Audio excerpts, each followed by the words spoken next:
This is the tale of a man who cooked his wife as barbecue on New Year's Day. The horrible event shocked everyone in the town and led to a lengthy investigation. Please watch until the end to find out more about why this horrible crime was done and what happened to the person who did it. It was suspected that their New Year's celebration took a dark turn, resulting in a violent altercation that eventually led to Romina's tragic death. Her husband, Raúl Diaz, reported her missing a week later. At the time, he claimed that he had not gone to the security forces earlier, because it was not the first time that his wife had cut off all contact with him after an argument. The civil guard thought he was guilty and arrested the husband on January 13, 2019, after finding proof that made them believe the detainee was responsible for what happened. Romina thus became the first fatal victim of female violence in 2019. Her husband defended himself and stated that they had argued, but that he had not killed her. However, forensic evidence and witness testimonies paint a different picture. Diaz's alibi crumbled under scrutiny, and he was ultimately convicted of Romina's murder. What actually happened to Romina Nunez? An investigation was launched to discover the truth behind Romina Nunez's tragic death. The officials delved into her past, looking for any signs of previous abuse or violence in the relationship. Friends and family members were interviewed,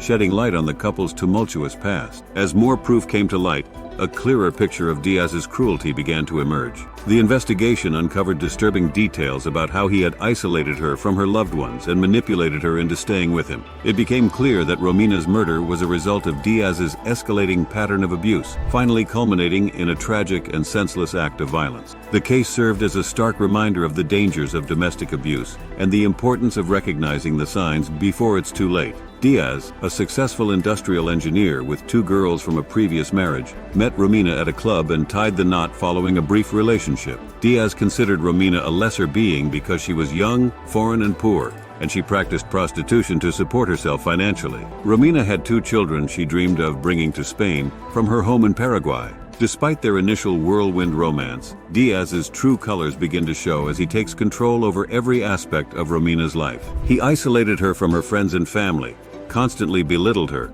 and even physically abused her when she tried to fight his demands. Despite these challenges, Romina remained hopeful that one day she would be able to bring her children to Spain and make a better life for them all. However, as the investigation continued, it became clear that Díaz's cruelty and manipulation ran deeper than anyone could have thought. Police found that 2 days before her death, Romina had seemingly gone to the hospital after a beating. Medics had been unable to check on her, as Díaz had turned up and taken her away. The civil guard found that Romina had gotten married just 3 days before receiving a beating. It hadn't been the only time. She was so distraught that she wrote to a cousin that she had to end the relationship because the next beating would kill her. As more evidence came to light, it became apparent that Díaz had been controlling every aspect of Romina's life, isolating her from friends and family, and subjecting her to constant physical and emotional abuse. Friends and neighbors reported hearing screaming and crying coming from their apartment late at night, but no one had intervened. It was a tragic case of domestic violence that had escalated to a deadly level, leaving everyone wondering what could have been done to prevent such a senseless tragedy. The investigation into Díaz's past revealed a pattern of violent behavior towards previous partners, raising questions about how he had been able to continue his abuse unchecked for so long. He was arrested on January 13, 2019, after agents from the Civil Guard tapped his phone. In one call, he is said to have told a cousin how he had burned part of her body on the barbecue, chopped up the rest, and dumped it in bin bags. He had then rented a car and driven to Los Hervideros, one of Romina's favorite spots on the island, where he threw the bags into the sea. Investigators were only able to recover a small piece of Romina's lung. Because the rest of her body was never found, her cause of death remains unknown to this day. He claimed to the police that he had come home on New Year's Eve and found Romina dead. Unconvincingly, he claimed he disassembled and burned her body because he had gotten scared. Neighbors noticed flames and a sickening smell coming from the garden. Díaz had told them he was having a barbecue. As the probe continued, it became clear that Díaz's claims of self-defense were a desperate attempt to avoid responsibility for his heinous actions. The community was shocked by the brutality of the crime, and Romina's loved ones were left grappling with the heartbreaking loss of a young woman whose life was tragically cut short. Díaz's cold and calculated actions had destroyed the tranquility of the neighborhood, leaving a dark cloud hanging over Los Hervideros.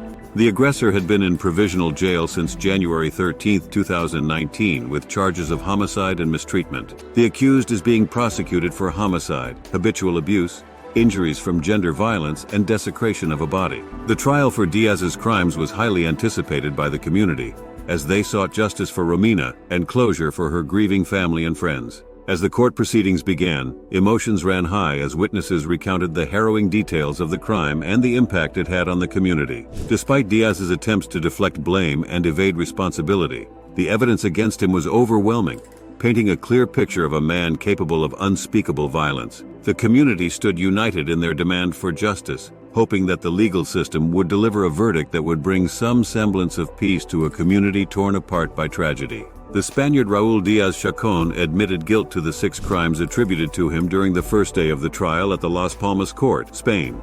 He admitted homicide, habitual abuse, injuries in 2 cases, desecration of the body, and simulation of a crime, and also accepted the sentence of the prosecutor's office and the family of the victim. The defendant will stay in prison for 15 years and 9 months, 5 years less than what they had been demanding. They now recognize in his favor the reparation of the damage since he had compensated the family with $300,000 and the delays he suffered in the case. According to the report, Diaz Chacón fatally beat his wife, causing her death. He attacked her in a surprising way, limiting her protection and increasing her suffering and pain. After several years of waiting, it is proven that Romina Celeste Nunez was the first victim of sexist violence in Spain in 2019.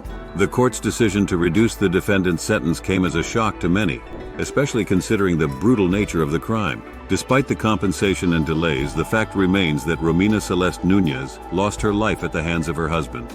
The case of Romina Celeste Nunez has caused outrage and calls for justice across the country. Her tragic death has shed light on the pervasive issue of gender-based violence in Spain and has sparked a national conversation about the need for stronger protections for victims. The court's decision to reduce Diaz Chacón's sentence has been met with mixed reactions, with some saying that it sets a dangerous precedent for future cases of domestic violence. Despite the result of the trial, the memory of Romina Celeste Nunez will not be forgotten, and her legacy will continue to inspire efforts to combat violence against women in Spain and beyond. As her story continues to reverberate throughout the country, more and more people are joining the call for justice and demanding responsibility for those who commit acts of violence against women. The movement sparked by Nunez's tragic death is getting momentum, with protests and demonstrations taking place in cities across Spain. Activists are pushing for legislative changes to better protect victims and hold offenders accountable, and they are working to raise awareness about the warning signs of domestic violence. The fight for justice for Romina Celeste Nunez is far from over, and her memory will serve as a powerful warning of the urgent need to address gender-based violence in society. Guys, that's all I have for today. Please like and subscribe to our channel to see more videos like this one about this critical topic. We appreciate you watching and look forward to seeing you on our next show.